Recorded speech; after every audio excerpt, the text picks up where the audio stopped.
Hey, yo, what's up, guys? We're here, Kid Hart, Omar Samano. We're here with Box Talk. Let's get this going. Shout out Luis Madrid.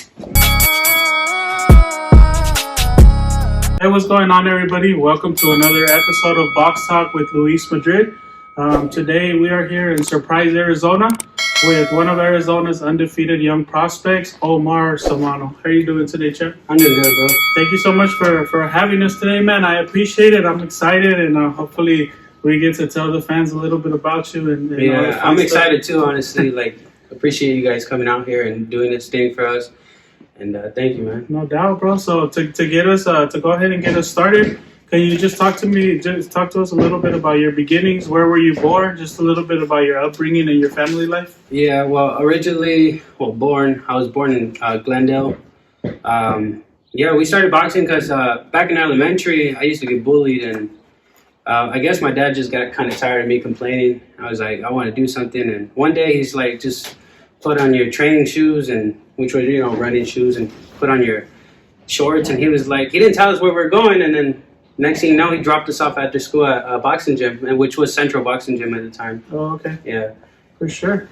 And were you just like a small frame kid back then, or were you just kind of shy? When I first started boxing, I weighed 99 pounds. Oh, okay. 99 pounds. I didn't grow into like 130 until I was a junior in high school. Oh, okay. Yeah. And so speaking on that, I know that's something that's real problematic, in today's society with kids getting bullied in high school and middle school. What else can you tell us about that experience, and what can you say to maybe a kid that is going through that, or even like parents to tell teach their kids, take them to learn some type of discipline to be able to defend themselves? Well, it's not like, it's just one of those things. Like my personal experience, I wouldn't show it when I was at school, but a lot of people didn't know. My friends that I was friends with, I'll go home and cry on my pillow. It's real hurtful, it's hard. And to parents that don't know that this is going on, I say talk to your kids. It's probably the best thing, and it takes a while. Not everyone's going to speak up about it. It's real hard, yeah. I know it's bad. It's definitely something that's bad. I know there's a lot of kids that unfortunately commit suicide and stuff like that. Yeah, and like for me, it wasn't so much the physical abuse. It was just more the verbal abuse. And that to me seemed to hit harder than anything else. I really believe some of the stuff they told me at the time. For sure. Yeah. And so, as far as the amateur career, at what point in time do you have your first fight? Amateurs? Yeah. I can't go back, but I started boxing when I was like 10 and a half. I think somewhere around 12 or 13. Yeah. So it took you a couple of years to get that first fight in? Yeah, I trained for like 2 years about, yeah. Okay. I think my first fight was like 110 pounds, I think, around there, yeah. There you go. And how was that amateur career? It was a good experience. I was out there at Sonny's by that time, so Sonny was in my corner at that time. So he was a cool guy, yeah. For sure. And so at what point in time do you decide to turn pro, and what kind of leads to that decision? Okay, so it's kind of crazy. Actually, I was junior year, I was doing good, and then I guess for some reason we decided to do online school. It didn't work out. I ended up doing construction my whole senior year without even getting my my diploma, and I'm just like, I want to do something with my life. And at that time, I had quit boxing for a year just to focus on school and get all my credits and get the diploma, and I did. And as soon as I got that, I came back to boxing, and I said, I want to do something with my life, and I've been boxing all my life. Why stop now? Why just keep going with it? And that's what happened. I just came back in the gym, and I was like, I want it. That's it. And from there, it was that simple. So when you were a lot younger and you were competing in the amateurs, you never really thought that you would go pro, or ever had that in the back of your head anywhere? It took about when I first started, it was more about self-defense, but I never used it. I just, learned it, and I kind of just fell in love with the sport. But yeah, I decided maybe 5 years once I realized I was actually kind of had a knack for it, and I was like, maybe I should do something with this. And yeah, I started having those thoughts. For sure. And so what would you say are some of the big differences that you noticed from fighting in the amateurs to the professional? It's a lot more calm. You have to use your IQ. There's no just throwing shots out there. There's no, it's feet work is just as important as throwing hands. And mostly it's just being smart. You got to listen to your corners. The training has to be top point. You can't go in there half, 50%. You got to go in there 110%, or else with conditioning, one of the biggest differences in professional boxing. Yeah, I hear that they say that boxing pretty much exposes you. You can't hide from boxing. You can't. It's rough. If you're half-assing it or whatever the case might be, it's good. You got to go 110% at all times. For sure. You can't play boxing. They say it over and over. Right. Okay. For sure. And so I know when you first start boxing, when you're a prospect, I know the plan is always to stay busy. You always want to stay busy, get those fights in, get those rounds, that experience in. Yeah. But obviously, with everything that happened with the pandemic, how did that kind of affect you and slow you down? Being a home gym out here with none of those regulations, it didn't change much. It didn't change much. The only thing it did change was getting fights because again they were closing areas. They were closing. The management wasn't trying to put out any fights. Unless you're in the bubble out in. Where the big fights are, but it didn't change training or nothing, just getting fights. I was out for like 6 months just because of the COVID. Right. Yeah. For sure. So as far as that goes, I know I'm sure you had some time to hang out a little bit. Yeah, definitely. I know you're big on music and you're big on cars and stuff like that. Can you talk to us a little bit about some of those pastimes you have? Well, with music, I was just at Rocky Point one night. Have my iPhone, have my regular, wire headphones at the time, and I was just sitting enjoying the view, and I just downloaded an app, started making music, and it's kind of something small and silly, but that's kind of where it hit off. And I went home, and I just decided to buy a computer, buy a microphone, buy this, and I winged it, man. And it's just a hobby that I like to do. Were you kind of like embarrassed to put it out at first? And I still do. I still have some music out there that I don't even want to release. It's just like, it's kind of personal to me. Yeah. Most of the time I just listen to myself, and whatever I'm comfortable with, I put out. For sure. And then as far as the car situation, can you talk to us a little bit about some of the cars you've been working on? Yeah. Well, right now I have a 1970 Ford Maverick. That was kind of a gift from my pops. We bought it on OfferUp, and I just kind of took it over and I just started building it and restored it, and now I got a LS 5.3 in there and looking to do some more power things. There you go. Add more horsepower. You know how that goes. But yeah, I kind of started with Hot Wheels, I guess, just when I was little, man. Honestly, I have a big thing for tractors. I don't know why. Ever since I was little, it's something about that stuff, man, just the way it works. Did you say tractors? Yeah. Believe it or not, I liked tractors when I was little. True story. That was random. One of my birthday cakes had a big tractor layout, and I was happy, man. Big old John Deere. Yeah. Yeah. Did you ever cut the grass with the mini tractors? Man, don't even tell me. My uncle threw me on one of those that crashed into the fence. They go fast? I don't know, but I was little. Oh, okay. Yeah. Any other hobbies or anything cool that you picked up during the pandemic? Nah, it was just music, man. I was pretty much making music during that time in training. So the whole music situation, you picked it up during the pandemic or before that? The music? No, it was probably like 2 years ago I started making music. So I've only been making music for a little bit. Cool, man. And one of the other fun things that I wanted to ask you, man, obviously, Box Talk, we're here to talk boxing, but we also like to have fun and laugh and enjoy those things, man. So I wanted to ask you, I know I saw the video. I actually wanted to go back and rewatch it, but I couldn't find it. I don't know if it's still there, but when you did I forgot if they call it the hot chip challenge or the one chip challenge or whatever. Oh, man. It looked like you were kind of brave at first, and then after a while, you started telling whoever was recording you you can't talk and blah blah blah. Yeah, so that was my brother Alex. Shout out my brother Alex. He's my older brother, 27 now. And he showed up. I was just home, just chilling, and me. Any challenge they say you can't do, I'm gonna do it because that's just my personality. So he goes, "Hey, you want to try a one chip challenge?" I didn't even think about it. I had watched so many YouTube videos, and I kind of was looking forward to it. I was like, "Yeah, I'll do it." And he was like, "Let me record it though. We got to record a moment like this." So it was hot. It was hot, man. The first, I bit into it. I was real careful not to get it around my lips because it was burning. And I bit into it about 60 seconds in. I'm not feeling much. It's like a jalapeno. Past a minute, man, you're burning. You're supposed to wait 5 minutes, isn't it? Yeah, I did. I did the time. I actually did 10 minutes without drinking anything. Oh, yeah, I was calm at first, man. I had me doing push-ups. I couldn't figure out how to cool it off. It was hot. Right. Messed up my stomach that night too. It was bad. Man, if you guys got to do it, man, just know it's gonna mess you up bad. I don't like to play with those kind of things. It's hot, but it's bad for you. Does it I know sometimes when you eat a lot of spice, your throat kind of like closes up and stuff. Did you feel it in any of that? Honestly, it was like even though I didn't get it on my lips, man, just the saliva being around, man, that burned. And just like your stomach, you just feel it turning, man. It was just like acid was in there. It's bad. Yeah. It's real bad. What did you drink to calm it down? Water, milk, like that? I try water. Water doesn't work. No. Milk's pretty good. It has like, cause that silky feeling to it that felt like smooth on my tongue. Right. So it was good. For sure.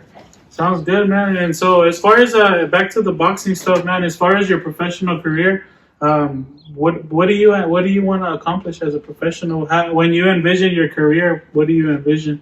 Yeah, it's honestly just about being the best that I can be. It's nothing more than that. It's always. It's not about money for me. It's not about fame. It's not about girls' money. Whatever these guys have motivation for, that's not me. I want my legacy. I know what I'm capable of, and I want to reach that goal. And I just want to set a future, footstep for my kids, or, just for my family. And I want to be able to be a support barrier for the community, people that need to be reached out to. That's the real reason I do it. Sure. I do it for them, and one day give back to the community. There you go. Yeah, but I do want to be the best. I want to face the best. When the time's right, I'll challenge anyone who wants to challenge me, and anyone who has the belts, I will go after. When the time's right. Right. So I know right now you're at 154 pounds, yeah. Right? I know you previously mentioned to me, or at least off camera, that you wanted to make the move to 147. Why do you want to make that move? Well, I feel like I'd be a lot stronger there because I feel strong at 154, and I feel great there. Don't get me wrong. I just feel like at 154 I could do a lot of damage at that weight class, and naturally my walk weight is about almost 180 pounds, and just after the scales, I'm easily fighting about 15 pounds heavier on fight day. Right. Yeah. For sure. So I don't know what it is. I don't look big, but I weigh a lot. For sure, man. And so when do you think, do you have any idea when we might be able to see you back in the ring? Yeah, so hopefully next month. My manager, shout out Gabriel Valderramos. We're talking about that right now, setting up for the Sol, his new boxing promotion. So we're working on getting a fight pretty soon here in Arizona. There you go. Yeah. Well, towards the end of the video, we'll get into social media and all that stuff. So we'll definitely give it out for the people that don't have it, and hopefully, stay tuned for a future announcement. But switching gears a little bit, I want to get into another segment where we talk about upcoming fights. I got 3 of them for you. Just want to get a little small breakdown from you, see what you think about it, and we'll take it from there. Right? Okay. So the 3 fights that I have for you, the first one is tonight's fight, which today, you guys won't see this till Thursday, like 4 or 5 days from now, but today's Saturday, March 13th. So I want to get your take on the Gallo Estrada and Chocolatito fight that's going down tonight at 115. I like Chocolatito, man. That guy is busy. That guy is nonstop throwing, man. To be honest, I don't know about Estrada too much. He's a good fighter and all. I just haven't, visually, researched him enough to really give a good input on that. Right. On this one, I'm just going for El Chocolatito because I've actually seen him fight more. Okay, for sure. The next fight that I have for you is the Canelo Alvarez versus Billy Joe Saunders in May. Canelo. There's a lot of hate around Canelo's name, but hey, you're good, and there's nothing you can do about it. Do you think it's gonna be by KO or decision? It could be by KO, honestly, but if you really think about it, Canelo's the better boxer, the smarter boxer, the more defensive fighter. Just everything that he does is better than Billy Joe Saunders, and Billy Joe is one good fighter. Right. But just Canelo is just on a different level, I believe. If it came down to a loss for Canelo, he'd have to get knocked out for him to lose. Or fight another Floyd Mayweather. Yeah, pretty much get outboxed. For sure. And then the final fight that I have for you is the Virgil Ortiz versus Maurice Hooker. So it looks like that's Virgil Ortiz's first kind of like step. Yeah, it's the big what do they call that? The big test. Yeah, the bigger test. Virgil Ortiz, man. For sure. That guy's shout out to that guy. He's great. He's gonna be one of the top guys in a few years. Okay. You don't have a prediction on that one either? Yeah, I'm going for Virgil Ortiz. Yeah. Maurice Hooker, he's a good boxer too. But no decision or KO? Yeah, I'm actually thinking KO for Virgil. Yeah. I'm with you, man. For sure. And then the final thing that we have for you is called 12 Rounds of Boxing. It's basically just some fun kind of rapid fire getting to know your questions. We'll go ahead and we'll finish up with that, okay? Yeah, for sure. So the first question that I have for you is, what is the first thought that enters your head when you wake up in the morning? Yeah, I'm hungry. You're hungry? I gotta eat. I'm serious. Are you a big morning person? No, I'm not, man. I'm groggy for like a whole hour. Oh, okay. But you know, when it's time to work and camp, I gotta get up, and there's nothing to complain about. For sure. And what are some of the differences between the food, between the breakfast when you're in camp and when you're not? Well, the breakfast is untasted, but when you're out, you know, you can eat everything, man. Yeah. I'm the type of person, man. I eat just about anything. I'm big on seafood, so. So when it's in camp, it's just like some A lot of fish, a lot of meat, a lot of protein. So I do what we call a keto diet. So okay. it's low carbs, you know, a lot of protein. So in the morning, probably a protein shake, you know, mix it up, and maybe 2 boiled eggs. In the afternoon, just some fish fillet, and you know, Greens just and something, stuff. some greens. There you go. Question number 2 is, what movie or movies have ever made you cry before? Oh man, I love dogs. Bro. I'm big on dogs. So Hachi, man, that movie gets you. That's a good movie right there. Yeah, Okay. anything about dogs, man. I'm a sucker for them. For sure. And then question number 3 is, if a movie was made about your life, who would play you? If there was a movie that was made about your life story, who would play you? What actor? I don't know, man. That's rough. I couldn't think of that on top of my head. I had to think about it. You guys got any ideas? Oh, that's a door. The wing. All right. We'll go ahead and skip that one, then we'll leave it for the end if you come up with something. I think of something. Question number 5 is, what is the worst job that you've ever had? The worst job that I ever had. Man. And that has nothing to do with money or anything like that. Just a job that you just hated, that you were like, oh, I hate this job. You know what, man? I never really did anything with hate. No? Every job I've had, I liked it because I just went through it. It was something I had to do, and I didn't mind doing it at all. Right. So I never really had a hate or dislike for a job. Even construction, which I do now. My father owns his own construction business, and I work with him. And it's heavy work, man, but I like being with him. I like spending that time with him. For sure. Cool, man. And then the question number 6 is, since you're really big on music and whatnot, if you had to be stuck on an island, if you know you were going to go be stuck on an island and you could only listen to 3 artists, who would it be? Russ, man, shout out to Russ. He's my favorite artist by far. Nav, I don't know, you got to get that turn up each once in a while. And the third one, man, I got 1 slot left. Yeah, only 3. That's rough. I'll probably throw J. Cole in the mix, you know. I like a lot of other artists. For sure. All right, man. We're on question number 7 is, if you could have dinner with any person, dead or alive, who would it be and why? Probably my first great grandpa ever, just to see where my roots come from, probably. Okay. Yeah. Any idea what you guys would be eating? I don't know, man. Knowing me, just about anything that comes to the table. All right, man. And question number 8 is, what do you think are 3 of the hottest boxing divisions right now, as far as just competition? 135 for sure. Mm-hmm. 147 for sure. And the way the heavyweight division is looking right now with Fury and, you know, all those guys. I would say Wilder, but I don't know where he's at lately. He's a good fighter too. Heavyweight division, man, for sure. I also think 168 is more competitive, and 130. You know, I feel like a lot of the divisions now are tough divisions. No matter where you bounce to, there's always going to be that top class fighter. It just sucks that a lot of them are different promotion companies that don't work with each other, so we might not get those fights for a long time. Yeah, no, it's rough out there when people don't want to fight each other. And it's not even the fighters so much. It almost seems like just the management and the people behind the scene. And question number 9 is, if you had to eat the same thing for the rest of your life, what would it be? Is it like one specific food, or it's like specific not a type category, of food? the actual, just that food. Man, probably just fish, man. I love fish. Yeah, fish.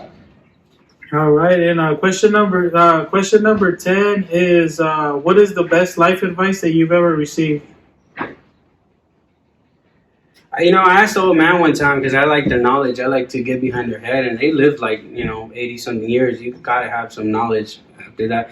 And I told him, if you could give me one life advice, what would it be? And he goes, you gotta give in life without wanting back. So like you just gotta Christmas all year round. yeah, man. He's like you gotta give without expecting something back, and I really like that, man. Sure.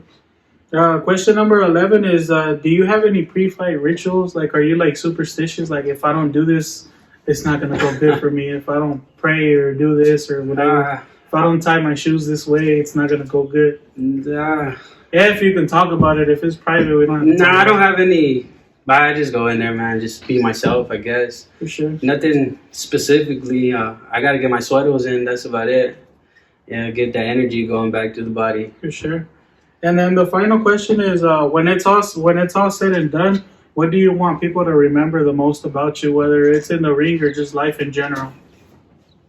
Just life in general, man. Just I don't know. Just someone people can look up to and believe in themselves and say, if he did it, I can do it. Like I want people to know that whatever their dreams are, like if you go after it, you can achieve anything you want. And I truly believe that. So I want to be, like I said, that person that people look up to. For sure, man. Thank you.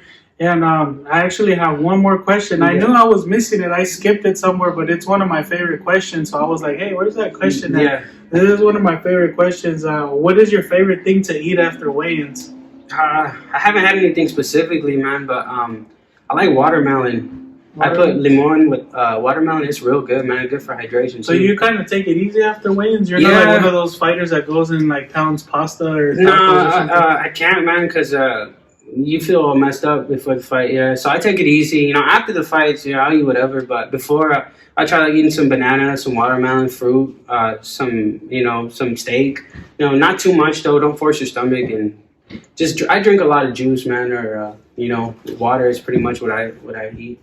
Cool, man, for sure. Well, to finish up, man, do you have any final shout outs, any final words for your fans, sponsors, supporters, your team?